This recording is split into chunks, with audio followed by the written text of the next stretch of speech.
Hey students, in your last module, you learned about the Chinese philosophy of Confucianism. Today, in your second module of the week, you will be focusing on two new philosophies that emerged after the Warring States period, Taoism and legalism.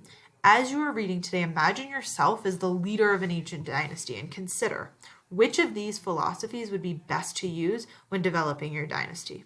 The first part of today's lessons will be a quick analysis of a video and a visual. You will answer the questions regarding those two sources right here. Next, you will source your documents just like you did yesterday and then complete your read to learn.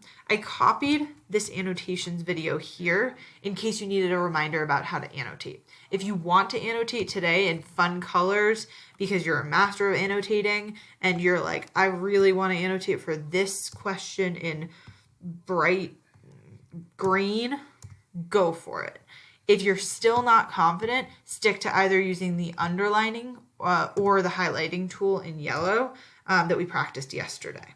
To finish your lesson, after you complete your read to learn for Taoism and legalism, to finish your lesson, there are going to be 3 fun videos, and it's up to you to decide which Chinese philosophy they each represent.